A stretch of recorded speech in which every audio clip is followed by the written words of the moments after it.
Ever since making my How to Romanticize Your Life video, the topic has stayed on my mind. In my last video, I spoke about how this idea of romanticizing your life is akin to mindfulness and is a practice that can be used in your everyday life. Still, when looking at all of the videos and conversations on how to romanticize your life, I found that what was being portrayed was not reflective of the everyday life of most people. Myself included, my video reflected my days off. The reality is, most of our days are filled with going to school, maybe parenting, working full-time, and sometimes working a job that you hate. Now, I don't hate my current job, though I have hated jobs in the past, but my job can be very stressful and at times very mentally and sometimes physically exhausting. And when I'm getting caught up in these emotions, I need to be extra sure to create space for me to appreciate the everyday. So I thought I would show you how I do this practice in my everyday working life. For me, setting myself up for the best day I can have starts the night before. I always pick out my outfit for the next day before I go to bed. This allows me to visualize and put an intention on the person I want to be the next day. It also allows me to start the day with ease. I can slip into the new day without a feeling of uncertainty or having to make decisions right away. Since I'm not the biggest morning person, this really helps me get into my day with a good start. For my work, I do have freedom in what I wear, but I do dress practically as depending on the day ahead, I could be doing a different job. I know we don't always have this freedom.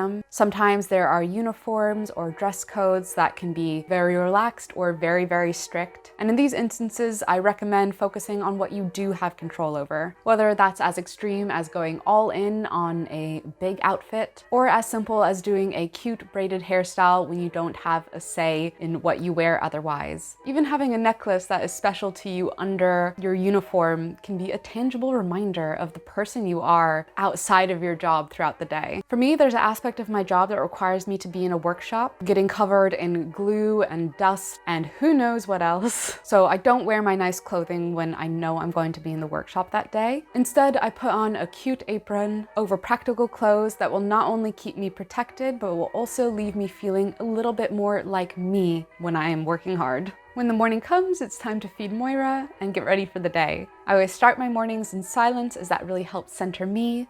I work for a small business and we are very busy at the moment. Creating a grounded feeling before I go into work is important for allowing me to face the challenging moments without the stress of the workload toppling my emotions.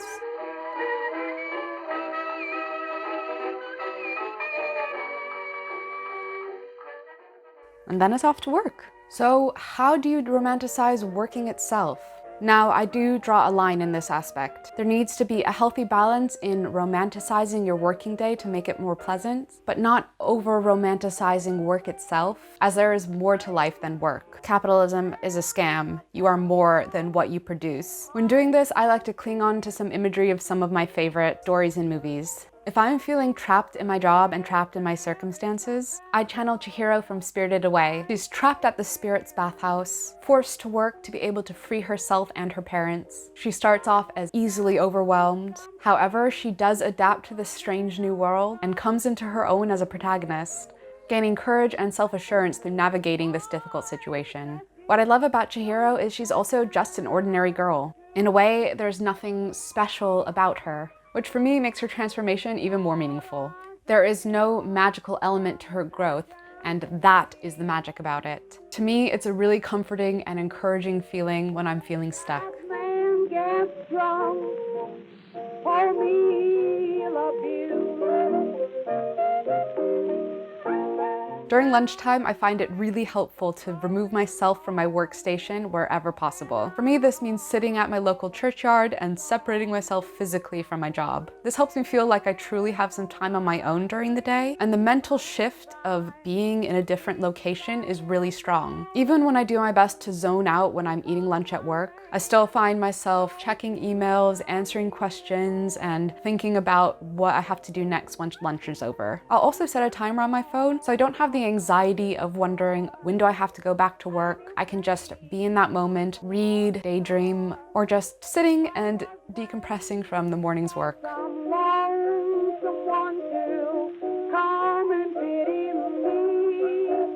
It's just because my man has took his nice black keys all night. Now, when I'm feeling just apathetic about work, or find that I'm neglecting the important parts of myself that make me me for doing a job that's not my passion, I really try to channel Kiki from Kiki's delivery service. Kiki, a young witch in training, has no lack of determination. She wants to go out into the world and make her mark. But when starting up her delivery service, she ends up spending more time doing this job and less time focusing on her witchcraft. And eventually she starts to lose her powers.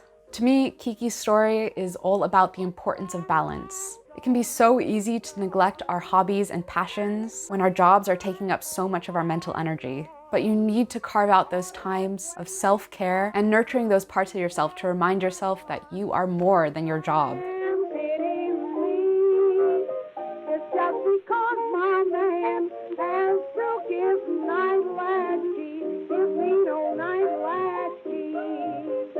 For me, when 5 p.m. hits, work is over, but it can still be really hard to fully decompress and switch off right away. I head back home to give Moira dinner, and at this point, it's really tempting for me to just sit down and veg out, exhausted from the day. But lately, I've been making myself get outside once I get home and drop my things off. I'll go for a stroll around town, sit in a park, or go do some gardening if the weather's nice. When I got off work, it was starting to rain, and that transitioned into absolutely pouring, and the urge to stay home was pretty strong. But I'm so glad that I went out and got my rain gear on and went on a beautiful walk. I found that this has really helped my mental health and stopped me from feeling like my days revolve around my job alone. All of a sudden, my day was about the beautiful sounds of the rain in the woods.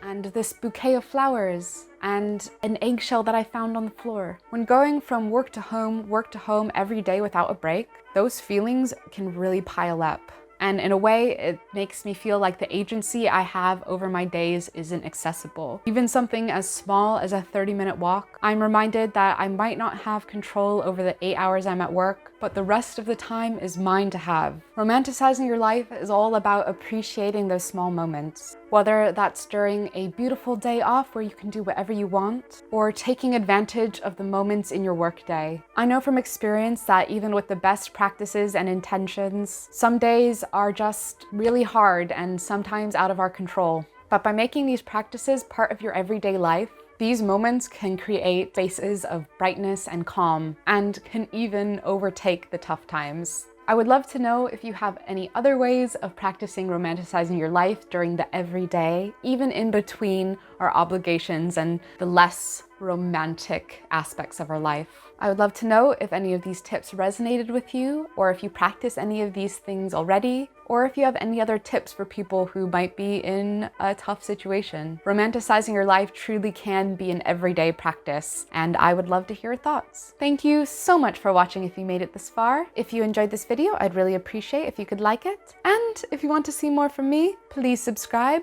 I upload new videos every Friday. I hope you have a great day wherever you are, and I'll see you next time. Goodbye!